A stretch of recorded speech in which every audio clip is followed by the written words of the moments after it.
It's 10 minutes to the top of the hour. Time to take a look at that tropical update. We'll start off in the Atlantic Basin where, wow, look at this racing storm. This is Kate. If you remember, we've been talking about Kate now for quite some time.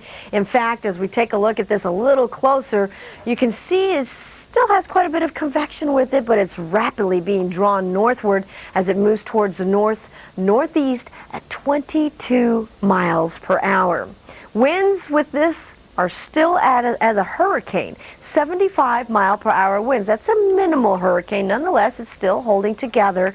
It's 495 miles south of Cape Race, Newfoundland. But we're going to continue to see this race its way to the northeast, and over the next 24 hours, it will become extratropical. So we will see the last of Kate here within the next day.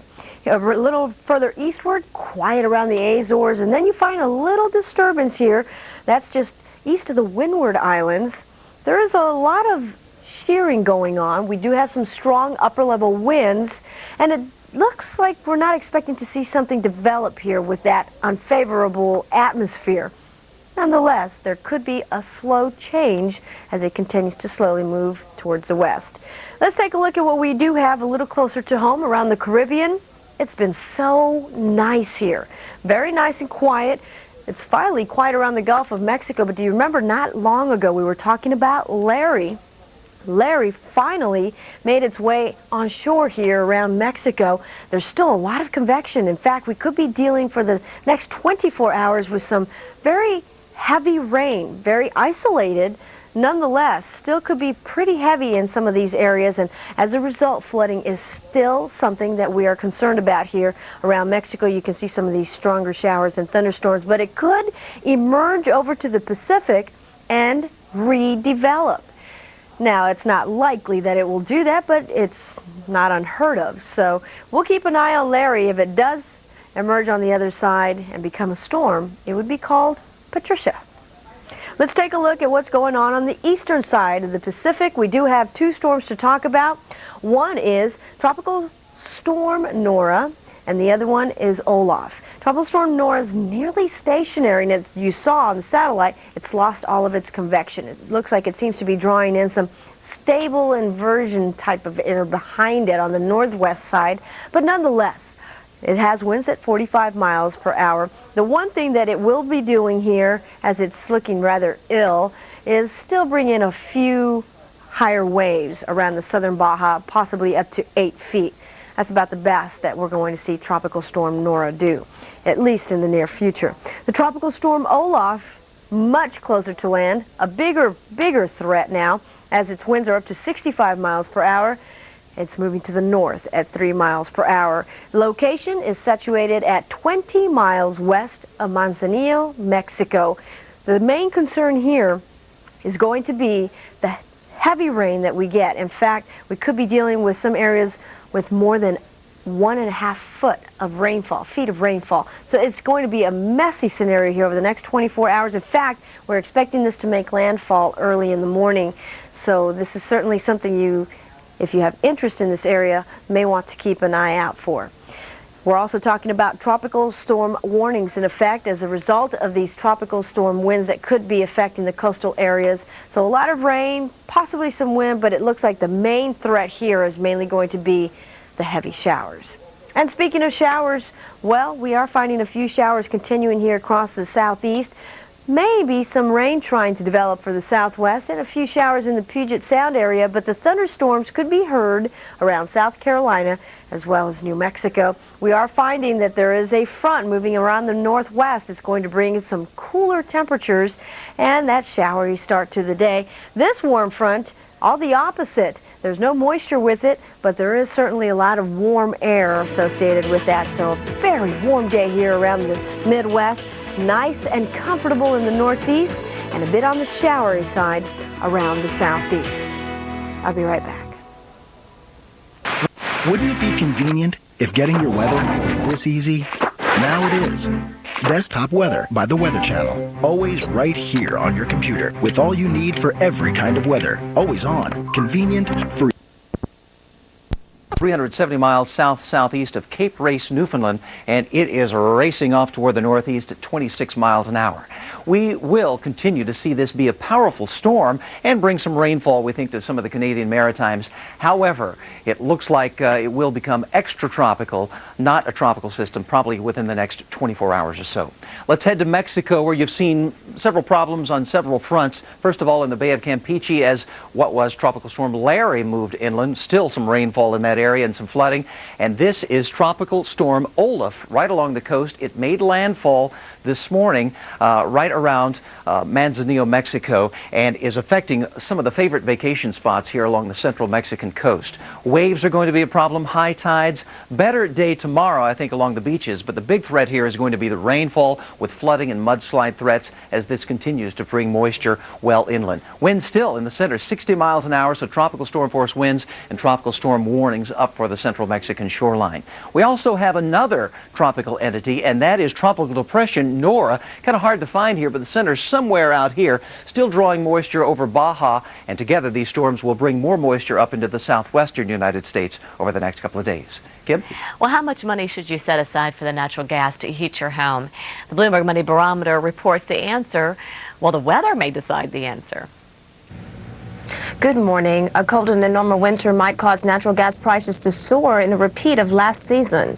According to a study released last week by the Natural Gas Supply Association, natural gas customers are facing a second straight heating season of potentially tight supplies.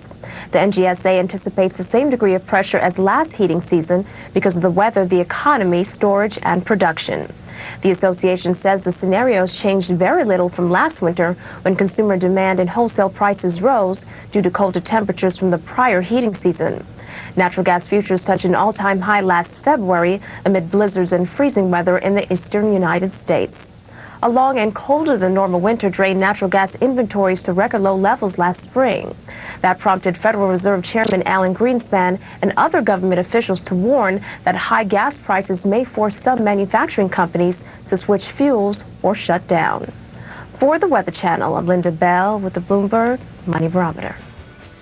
Are you taking a business trip to date? How about getting away for a quick vacation? Stay with us, Dennis. We'll be back with a check of where travel could be a little tricky, and there's some fog out there. The details are next.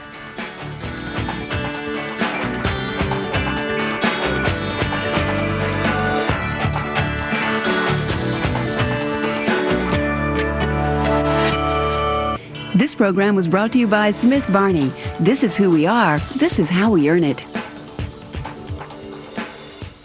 People claim to have a method, a surefire approach. I don't know anyone who stumbled Into wealth. I make money the same way my clients do. I work for it. Work hard. Work hard. A method, system. A pattern. I get up every morning at 4:30. When I look across the desk With my clients, I see a little bit of myself in them. I think they see the same in me.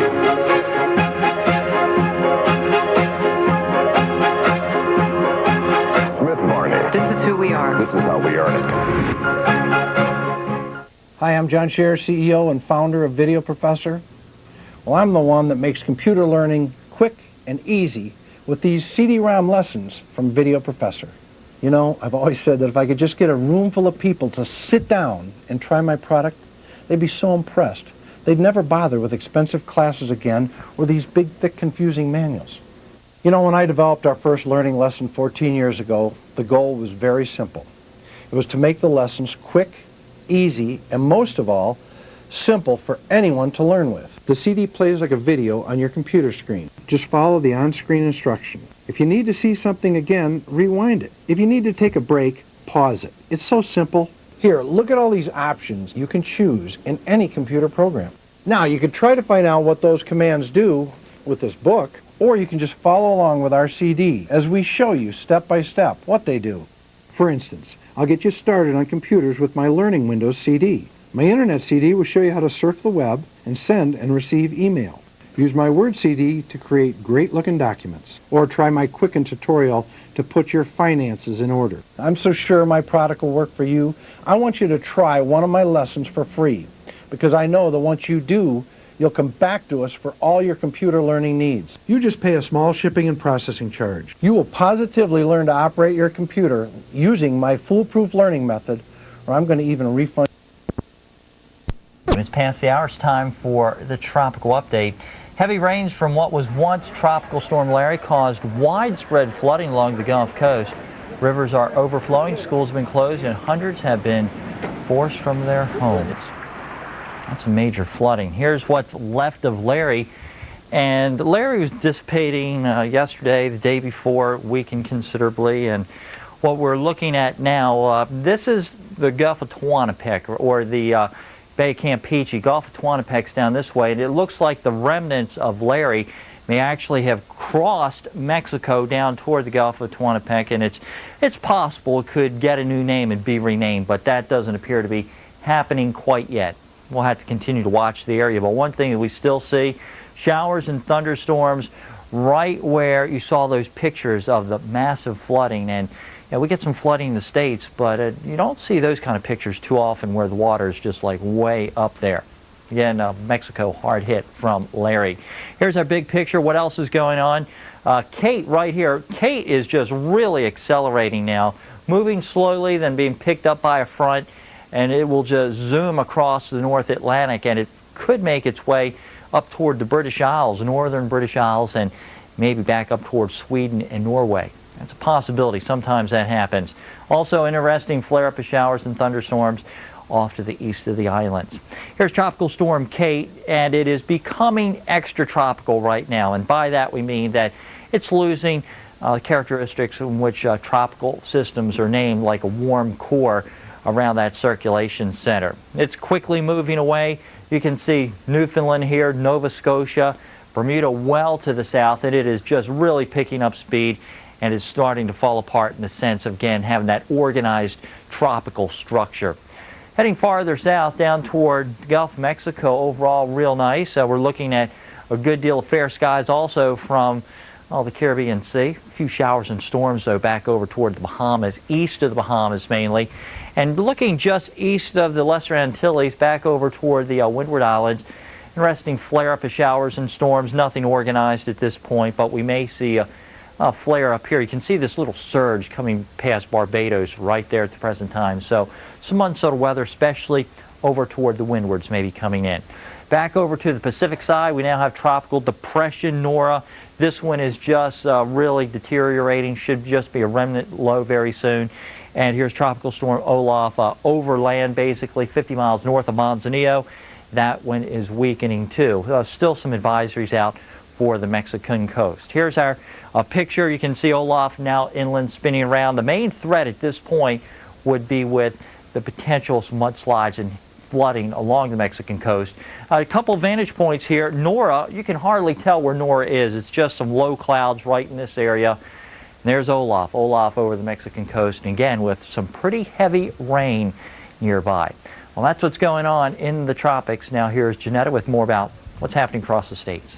Here we go. The chance for scattered showers continues across the southeast. We are talking about maybe some heavy downpours, coastal regions of Georgia, South Carolina, North Carolina, and maybe even some strong thunderstorms as the day progresses. Meanwhile, looking great from the Great Lakes on into the northeast as high pressure is generally in control for you.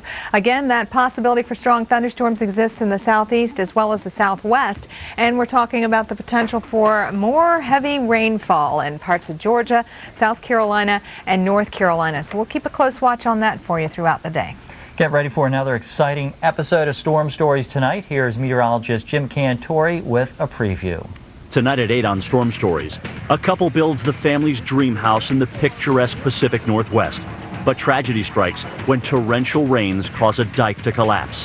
Floodwaters not only threaten their dream home, but their lives. The house was pretty much trashed because it had mud throughout it. With water coming through your walls, that means, all your insulation and everything's ruined. I was mainly concerned about my baby and the conditions the baby was going to have to be in as night fell. Find out how this young family survived on Storm Stories.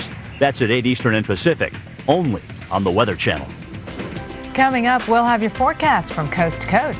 And weather will not play a role for voter turnout in California's recall election. We'll have the details on this and more as Weather Center continues. Stay with us. Your local on the 8s are next. You need to floss.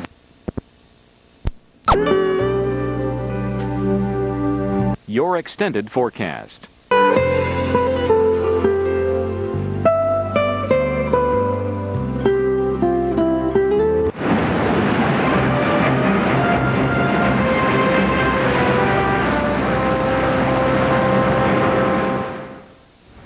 Welcome back to PM Edition. It's 10 minutes before the hour, and that means it's time for your tropical update. So let's check in with our hurricane expert, Dr. Steve Lyons. Dr. Steve, what's the latest? Well, Christina, we're seeing a lot of systems weakening over land or moving off into the North Atlantic. But we're monitoring 2 clusters of showers closer to home. Let's start with those because those have the potential to potentially do something over the next few days. You can see one batch of showers in the Bahamas. That's not one we're too concerned about. The upper winds are unfavorable. But they're still bringing some showers to the extreme southeastern Bahamas. That patch of showers should be moving toward the east very slowly. But there's some showers coming into the Lesser Antilles down there in the bottom corner of your TV screen. Let's go upstairs to the upper level water vapor imagery because that's telling us what's going on there. Let me put a few features on here. Now, the first batch of showers I talked about, that's the Bahamas shower batch. That's associated with a sharp trough on the mid-latitudes, and the winds aloft are about 60 to 80 miles per hour. So this patch of showers is going to basically be moving off away from land and not developed into anything tropical. Now down in the Caribbean, we've got 2 low pressure centers here associated with a trough axis, but to the east of it, we've got a surface tropical wave that's relatively weak. Well, these trough axes and low pressure areas are very dry, so as the wave tries to move toward it, the showers are dissipating. So what do we expect to happen? Well, this trough axis is going to move very, very slowly to the west, but not as fast as the wave axis itself. And so showers only on the northern portion of this are going to move up primarily over the northern islands and into the southwest North Atlantic, and maybe merge with this little trough over here that will be lingering. So we'll be monitoring that over the next few days. In the meantime, as you go down into the Antilles here, you can see that upper low spinning around here. That's a relatively dry area. Quite a few showers are coming toward the islands, especially the northern portion, over the next 24, 36 hours, so expect some rainier weather there. But it'll be slow to come because that upper low will be lingering there. We'll have to moisten up the area. Now, in the meantime, let's head over into the eastern Pacific.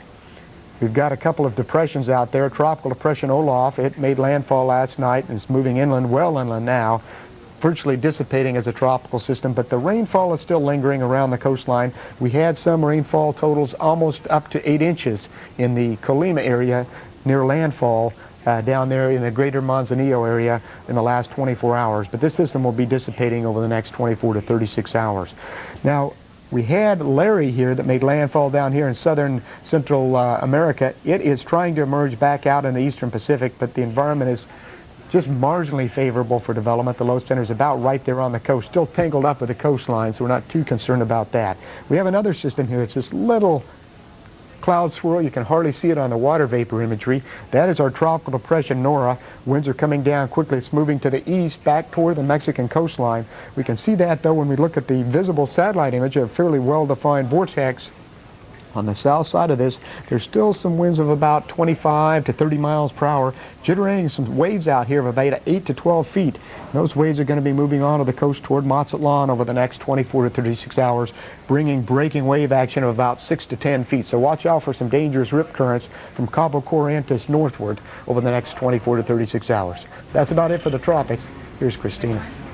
All right, thanks, Dr. Steve Lyons, for that update. Now let's see what's going on a little closer to home, where we do have some wet weather across the southeast and the southwest. But we're also looking at some pretty warm weather. That's across the northern plains, where temperatures are in the 80s in many areas. Head over towards Chicago. You're at 79, so it looks like great weather for the game tonight.